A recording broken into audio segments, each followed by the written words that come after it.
नमस्कार साथियों, good morning. तो कैसे हैं आप? लीजिए, आज है 24 फरवरी और 24 फरवरी के लिए लेकर आ चुके हैं हम टॉप 10 करंट अफेयर्स, जिसमें साथ ही साथ हम कंप्लीट करने वाले हैं स्टैटिक जीके को। चलिए, पहला क्वेश्चन क्या कह रहा है इसे समझते हैं थोड़ा। कि संघीय जांच ब्यूरो जिसे एफबीआई के नाम से जाना जाता है, जो कहां की एजेंसी है, आपको यह भी पॉइंट याद रखना है। USA, United state of America की एक जांच एजेंसी है, जिसमें पहले भारतीय मूल के निदेशक कौन बने हैं। तो यह पॉइंट आपको अच्छे से याद रखना है। जैसे यहां पर आप देख पा रहे हैं, अजीत पई है, नील कटियाल है, काश पटेल है या फिर प्रीत भरारा है। तो इसका सही आंसर आपको याद रखना है काश पटेल, जो है जिसे कश्यप पटेल के नाम से भी जाना जाता है, जो संघीय जांच bureau FBI, federal bureau of investigation, जिसकी स्थापना की अगर बात की जाए तो इसकी जो स्थापना हो जाती है 1908 में। 1908 से लेकर के है और कार्य करने के साथ में इसके 90 जो है अध्यक्ष या फिर निर्देशक के रूप में किसे नियुक्त किया गया है। तो यहां पर याद रखना होगा काश पटेल को यहां पर जो है नियुक्त किया गया है। इसमें मतदान जब इसमें दिया गया तो 51 जो है वोट यहां पर इनके पक्ष में पड़े और 49 जो है इनके विपक्ष में पड़े। तो आपको इस पॉइंट को भी अच्छे से याद रखना है। जैसे यहां पर हम बात कर रहे हैं एफबीआई की, तो जहां पर जो है एक खुफिया एजेंसी के रूप में भी आप जान सकते हैं। जैसे भारत की अगर खुफिया एजेंसी की अगर बात की जाए तो भारत की खुफिया एजेंसी कौन सी है? जैसे यहां पर जो है एनआईए आप याद रख सकते हैं। एनआईए के साथ में आईवी, इन्वेस्टिगेशन ब्यूरो, आपको याद रखना होगा। साथ में आपको रॉ भी आपको याद रखना होगा, और साथ ही साथ जो है एनसीआरबी आपको जो है, ये भी आपको जो है एजेंसी के रूप में आपको याद रखना होगा। इसी पॉइंट को आप जो है याद रखते हुए एक और पॉइंट को याद रखना होगा कि विश्व की सबसे बड़ी खुफिया एजेंसी की अगर बात की जाए तो वो जो है एजेंसी जो है मोसाद है। और ये मोसाद किस देश की है? तो आपको ये भी पॉइंट याद रखना होगा, इजराइल की एक जो है खुफिया एजेंसी है। विश्व की सबसे बड़ी खुफिया एजेंसी आपको याद रखना है कौन सी है? मोसाद है। तो इसका सही आंसर आपको क्या मिल गया? काश पटेल। चलिए, अगला क्वेश्चन देखते हैं। किस राज्य की झांकी ने 76वें गणतंत्र दिवस परेड 2025 में शीर्ष पुरस्कार जीता है? तो आपको यह भी पॉइंट अच्छे से याद रखना होगा। वह राज्य कौन सा है? उत्तर प्रदेश है, त्रिपुरा है, आंध्र प्रदेश है या फिर गुजरात है। जैसे यहां पर आप चित्र देख पा रहे हैं, तो आपको याद रखना होगा कि 76वें गणतंत्र दिवस के रूप में आपको ये जो झांकी जो दिखाई गई थी वह है उत्तर प्रदेश की झांकी, और इसकी जो थीम रखी गई थी महाकुंभ। कौन सी थीम रखी गई थी? तो आपको यह भी पॉइंट याद रखना है, महाकुंभ जो है कुल मिलाकर के 144 साल बाद जो आयोजित हो रहा है, ये जो बताया जा रहा है, तो उसी के अनुसार आपको ये थीम दी गई है। और ये थीम को आपको अच्छे से याद रखना होगा। किस राज्य ने पेश की है झांकी? तो उत्तर प्रदेश ने पेश की है। यहां तक क्लियर हुआ? बात कर रहे हैं हम 76वें गणतंत्र दिवस की, तो 26 जनवरी को जो है गणतंत्र दिवस मनाया गया था। इसमें विदेश से एक जो है दूसरे देश से जो है एक व्यक्ति आए थे, जिसका मतलब जो है एक जो है इंडोनेशिया के कौन थे? राष्ट्रपति थे। मुख्य अतिथि के रूप में जो है कौन आए थे? तो इंडोनेशिया के राष्ट्रपति आए थे, और उनका नाम आपको जो है अच्छे से याद रखना होगा। क्या नाम है? प्रबावो। क्या नाम है? प्रबावो सुबियंतो।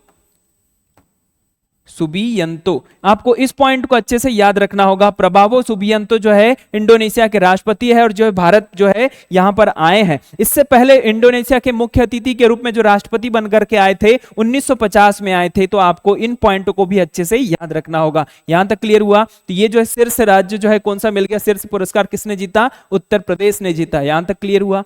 ठीक है, तो इसी प्रकार हम अगले क्वेश्चन की ओर बढ़ते हैं। किस फिनटेक कंपनी ने हाल ही में क्रेडिट और डेबिट कार्ड, इस पॉइंट को अच्छे से याद रखेंगे कि क्रेडिट और डेबिट कार्ड के लिए डिवाइस टोकनाइजेशन सॉल्यूशन लॉन्च किया है। अब बात यहां पर हो रही है कि क्रेडिट और डेबिट कार्ड के रूप में जो है टोकनाइजेशन सॉल्यूशन लॉन्च किया है। किसने लॉन्च किया है? क्या गूगल पे ने, क्या फोन पे ने, क्या पेटीएम ने, क्या अमेजन पे ने? तो इसका सही आंसर आपको याद रखना होगा। इसका सही आंसर आपको याद रखना है फोन पे। जैसे यहां पर जो है फोन पे जो अधिकतर मात्रा में यूज किया जाता है भारतीय लोगों के द्वारा, तो यहां पर इन्होंने क्या किया है कि एक जो है टोकन बनाया है। टोकन जैसे कैसे कार्य करेगा? जैसे हमारा जो एटीएम कार्ड होता है, वैसे ही ये जो टोकन कार्य करेगा, और इसी के माध्यम से जो है पेमेंट किया जाएगा। यहां तक क्लियर हुआ? अभी हाल ही में रिसेंटली में गूगल पे ने भी अपनी एक जो है नियमावली में जो संशोधन किया है। अब इसमें क्या होगा कि अगर आप किसी भी प्रकार का रिचार्ज करते हैं या फिर जो है बिजली बिल पे करते हैं तो यहां पर आपको जो है 1% का जो है आपको जो है टैक्स देना पड़ेगा। किसको देना पड़ेगा? इस गूगल पे को देना पड़ेगा। यहां तक क्लियर हुआ? तो इसका सही आंसर आपको याद रखना है कौन सा है? फोन पे। अब यहां पर बात कर लेते हैं थोड़ी सी कि यहां पर जो है गूगल पे की शुरुआत जो है कब से हो जाती है, तो आपको इस पॉइंट को भी अच्छे से याद रखना होगा। कब से? 2011 से इसकी जो है शुरुआत हो जाती है। साथ में फोन पे की अगर बात की जाए तो फोन पे कब से शुरू हुआ? तो 2015 से शुरू हुआ। पेटीएम की अगर बात करेंगे तो 2010 से प्रारंभ हुआ। साथ में अमेजॉन पे की अगर बात की जाए तो 2007 से इसका जो है शुभारंभ हुआ। याद रहेगा। इसी प्रकार हमने इस पॉइंट को समझ लिया। अमेजॉन पे किसकी कंपनी है? तो अमेजॉन की है। और अमेजॉन की जो है अमेजॉन कंपनी किसकी है? तो यहां पर आपको याद रखना होगा जेफ बेजोस की कंपनी है। याद रहेगा, जेफ बेजोस की कंपनी है। तो आपको इस पॉइंट को भी अच्छे से याद रखना होगा। ठीक है, जेफ बेजोस की कंपनी है। साथ में इसकी स्थापना की अगर बात की जाए तो 1994 में इसकी स्थापना हो जाती है। गूगल की स्थापना की अगर बात की जाए तो 1998 में इसकी स्थापना हो जाती है। यहां तक क्लियर हुआ? गूगल का मुख्यालय कहां पर है? तो कैलिफोर्निया में है। वो भी कैलिफोर्निया कहां पर है? तो अमेरिका में है। तो इसका सही आंसर हमने क्या देख लिया? फोन पे। चलिए अगला क्वेश्चन देखते हैं। हाल ही में किस राज्य सरकार ने गुटखा, निकोटीन, तंबाकू, इस पॉइंट को अच्छे से याद रखना कि गुटखा, निकोटीन, तंबाकू युक्त पान मसाला के उत्पाद वितरण, बिक्री और भंडारण पर पूर्ण प्रतिबंध लगाया है? वह राज्य कौन सा है आपको बताना होगा। क्या बिहार है, क्या उत्तर प्रदेश है, क्या झारखंड है, क्या मध्य प्रदेश है? आपको इन्हीं चारों ऑप्शन में से आंसर सही बताना है कि वह राज्य कौन सा है। वह राज्य कौन सा है? तो आपको याद रखना होगा हेमंत सोरेन के जो राज्य है आपको याद रखना होगा कौन सा है? झारखंड। हेमंत सोरेन यहाँ के जो है मुख्यमंत्री है। तो आपको याद रखना होगा इस पॉइंट को, जिसमें हाल ही में झारखंड सरकार के द्वारा जो है पूरी तरह से गुटखा, निकोटीन और तंबाकू युक्त पान मसालों के उत्पादन और बिक्री पर पूरी तरह से क्या कर दिया गया है? प्रतिबंध लगा दिया गया है। यहां तक क्लियर हुआ? बात कर रहे हैं हम मुख्यमंत्रियों की, तो मुख्यमंत्री की अगर बात कर रहे हैं तो यहां पर आपको बताना होगा कि बिहार के मुख्यमंत्री कौन है। तो आपको यह भी पॉइंट अच्छे से याद रखना होगा। कौन है?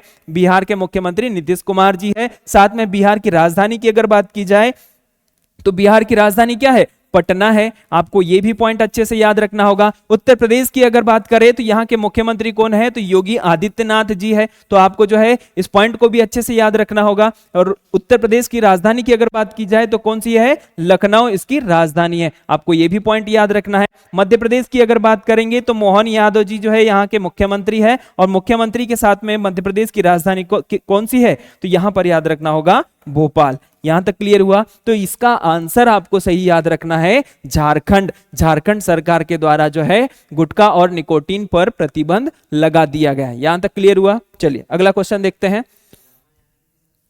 प्रधानमंत्री फसल बीमा योजना, आपको इस पॉइंट को भी अच्छे से याद रखना होगा। बात किसकी हो रही है? प्रधानमंत्री फसल बीमा योजना। अब इस फसल बीमा योजना में होता क्या है आपको याद रखना होगा कि अगर कोई फसल जो है प्राकृतिक रूप से या अप्राकृतिक रूप से अगर खराब हो जाती है तो उसमें जो है मुआवजा कौन देती है? भारत सरकार देती है। मतलब किसके द्वारा दी जाती है? प्रधानमंत्री फसल बीमा योजना के माध्यम से दी जाती है। तो यहां पर कितने वर्ष हो चुके हैं? तो यहां पर आपको बताना है कि 5 वर्ष है, 7 वर्ष है, या फिर 9 वर्ष है, या फिर 10 वर्ष है। जब ये प्रधानमंत्री फसल बीमा योजना की शुरुआत हुई थी और ये कब हुई थी तो आपको बताना है कितने वर्ष पहले हुई थी। तो 9 वर्ष पहले इसकी स्थापना हुई थी। और 9 वर्ष पहले अगर इसकी स्थापना की अगर बात की जाए तो 18 फरवरी सन 2016 में इसकी जो है शुरुआत हो जाती है। किसके द्वारा की जाती है? प्रधानमंत्री मोदी जी के द्वारा की जाती है। तो इसके कितने वर्ष हो चुके हैं? 9 वर्ष कंप्लीट हो चुके हैं। यहां तक क्लियर हुआ? तो इसी पॉइंट में आपका जो सही आंसर याद रखना है 9 वर्ष। अगला देखते हैं। पंकज आडवाणी किस खेल के प्रसिद्ध खिलाड़ी है? ऐसे भी क्वेश्चन जो है आपको कई सारी एग्जामों में आपको देखने को मिल जाएंगे खिलाड़ियों से संबंधित। तो यहां जो है आपको बताना है कि पंकज आडवाणी किस खेल से संबंधित है? टेनिस से है, स्नूकर या बिलियर्ड्स से, या बास्केटबॉल से, या फिर जो है फुटबॉल से संबंधित है? आपको इसका सही आंसर याद रखना है स्नूकर और बिलियर्ड्स। एक जो है जिसे हम पूल गेम के नाम से भी जाना जाता है। तो यहां पर याद रखेंगे कि पंकज आडवाणी जो है स्नूकर और बिलियर्ड्स खेल से संबंधित है। बात कर लेते हैं पंकज आडवाणी की। तो पंकज आडवाणी जो है पुणे से संबंधित है। और पुणे कहां है? तो महाराष्ट्र में है। अब बात कर लेते हैं थोड़े और इनके पुरस्कारों की। तो पुरस्कारों में इन्हें 2004 में इन्हें जो है एक पुरस्कार दिया गया था जिसका नाम है अर्जुन पुरस्कार। अर्जुन पुरस्कार। उसके बाद में 2006 में इन्हें जो है, यहां याद रखने वाली बात है कि 2006 में मेजर ध्यानचंद पुरस्कार दिया गया था। कौन सा पुरस्कार? मेजर ध्यानचंद खेल रत्न पुरस्कार, जिसका पहले पुराना नाम की अगर बात की जाए तो राजीव गांधी खेल रत्न पुरस्कार के नाम से इसे जाना जाता था। ठीक है, अगला देखते हैं यहां पर 2009 की अगर बात की जाए तो इन्हें जो है 2009 में एक पुरस्कार दिया गया था। आपको इन पॉइंट को भी अच्छे से याद रखना होगा कि कौन सा पुरस्कार दिया गया था? पद्मश्री। ठीक है, पद्मश्री के बाद में सीधे चलिए 2018 में इन्हें जो है पद्म भूषण पुरस्कार जो है यहां पर जो है दिया गया था। कब दिया गया था? 2018 में। तो आपको इन पॉइंटों को भी अच्छे से याद रखना होगा। यहां तक क्लियर हुआ? चलिए अगला क्वेश्चन है, हाल ही में किसने नई दिल्ली में मौसम भवन ओपन आर्ट म्यूजियम का उद्घाटन किया है? वेरी इंपॉर्टेंट क्वेश्चन है। मौसम विज्ञान के द्वारा, मौसम विज्ञान संस्थान के द्वारा जो है इसका उद्घाटन किया गया। और यहां पर याद रखना होगा कि 150 वर्ष पूरे हो चुके हैं। ठीक है, 150 वर्ष जो है पूरे हो चुके हैं किसके? मौसम विज्ञान संस्थान जो एक संस्थान है उसका जो है पूरी तरह से कितने वर्ष पूरे हो चुके हैं? तो 150 वर्ष जो है पूर्ण हो चुका है। तो यहां पर याद रखना होगा कि कौन सा संस्थान है? तो मौसम भवन। ठीक है, आर्ट म्यूजियम का उद्घाटन जो है किसने किया है? तो आपको बताना है कि जयंत चौधरी है, पीयूष गोयल है, या डॉक्टर विजेंद्र सिंह है, जितेंद्र सिंह, या फिर जो है अनुप्रिया पटेल। तो आपको इसका सही आंसर याद रखना है, डॉक्टर जितेंद्र सिंह के द्वारा जो है इसका उद्घाटन किया गया है और इसमें जो है चित्र उकेरित करवाया गया है। ठीक है, यहां तक क्लियर हुआ। अब वर्तमान में अगर बात कर लेते हैं, विजेंद्र सिंह कौन है जिन्होंने ये जो है उद्घाटन किया है? तो आपको याद रखना है विज्ञान एवं प्रौद्योगिकी मंत्री है। कौन है? विज्ञान एवं प्रौद्योगिकी मंत्री, आपको याद रखना है। ठीक है, यहां तक क्लियर हुआ? चलिए अगला क्वेश्चन देखते हैं, भारत के मुख्य आर्थिक सलाहकार कौन है जिनका कार्यकाल मार्च 2027 तक बढ़ा दिया गया है? तो ये इंपॉर्टेंट इसलिए हो जाते हैं क्योंकि ये जो है कौन है? आर्थिक सलाहकार है। और आर्थिक सलाहकार जो है पूरी तरह से जीडीपी की ग्रोथ कितनी रहेगी, कितनी कम ज्यादा रहेगी, ये सारी चीजें बताने का काम करते हैं। कौन करते हैं? तो ये आर्थिक सलाहकार। तो यहां पर याद रखना ये कौन है, तो आपको ये भी पॉइंट याद रखना होगा कि रघुराम राजन है, या अरविंद सुब्रमण्यम है, या फिर वी अनंता नागेश्वरन है, या मोंटेक सिंह अहलूवालिया है। तो आपको ये पॉइंट याद रखना है कि ये कौन है? वी अनंता नागेश्वरन है। इन्होंने क्या कहा कि 2024-25 में भारत की जो जीडीपी ग्रोथ जो रहेगी कितनी रहेगी? 6.3 से लेकर के 6.8% जो है यहां रहने का इन्होंने क्या किया है? अनुमान लगाया है। यहां तक क्लियर हुआ? जिनका कार्यकाल कब तक के लिए बढ़ा दिया गया है? मार्च 2027 तक के लिए बढ़ा दिया गया है। और ये कौन है? तो भारत के आर्थिक सलाहकार है। चलिए अगला देखते हैं, किस राज्य में सक्कर कोटोई और थेरथंगल पक्षी अभ्यारण्यों को रामसर स्थल में मान्यता मिली है? तो आपको यहां याद रखना होगा कि कौन से राज्य के हैं। तो आपको बताना है केरल है, तमिलनाडु है, कर्नाटक है, आंध्र प्रदेश है। तो ये जो स्थान है सक्कार कोटोई और थेरथंगल पक्षी अभ्यारण्य, ये कहां के हैं? तो आपको बताना होगा ये है तमिलनाडु के हैं। और तमिलनाडु में कुल जो है रामसर साइटों में शामिल स्थल की अगर बात की जाए तो कुल मिलाकर के ये कितने हो गए हैं? टोटल 20 हो चुके हैं। यहां तक क्लियर हुआ? ठीक है, भारत में रामसर स्थलों की अगर संख्या की अगर बात की जाए तो कितनी है? 89 है। और उसी 89 में से सबसे ज्यादा किस राज्य में है? तमिलनाडु में है। कितने हैं? तो 20 है। यहां तक क्लियर हुआ? ठीक है, अब ये जो रामसर साइट होती क्या है? वे ऐसी जो स्थल होते हैं जो वर्ष भर जो है जिसमें नमी पाई जाती है, जिनका संरक्षण करने के लिए 2 फरवरी 1971 में ईरान के रामसर नामक शहर में एक सम्मेलन का आयोजन किया गया था जो पूरी तरह से आर्द्र भूमि का संरक्षण करता है। तो यहां पर जो है 2 फरवरी 1971 में इसका आयोजन किया गया था। भारत इस संगठन से कब जुड़ जाता है? तो आपको यह भी पॉइंट याद रखना होगा कि 1982 में भारत इससे जुड़ जाता है। और भारत के पास कुल मिलाकर के रामसर साइट कितनी है? 89 है। ये भारत हो या फिर जो है हम बात कर रहे हैं जैसे मान लो यहां पर एशिया की, तो एशिया में सबसे ज्यादा जो स्थल रामसर साइट में शामिल होने वाला जो देश है वह कौन सा है? तो भारत देश ही है। आपको यह भी पॉइंट याद रखना होगा। बात कर लेते हैं विश्व में सबसे ज्यादा,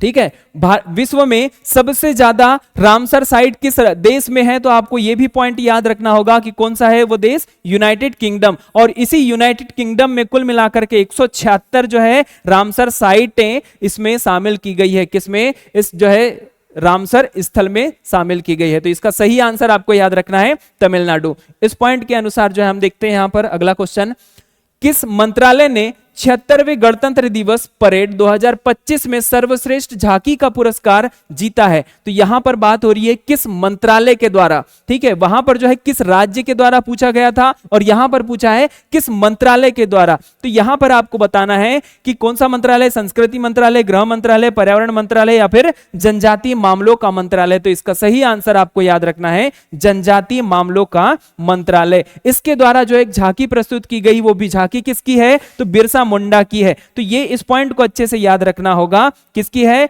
बिरसा मुंडा की है। और बिरसा मुंडा की जो है जयंती के उपलक्ष्य में, 150वीं जयंती के उपलक्ष्य में ये जो झांकी प्रस्तुत की गई, और इसी झांकी को जो है यहां पर याद रखना कि सर्वश्रेष्ठ झांकी का पुरस्कार से सम्मानित किया गया। कब सम्मानित किया गया, 76वें गणतंत्र दिवस 2025 के रूप में। यहां तक क्लियर हुआ।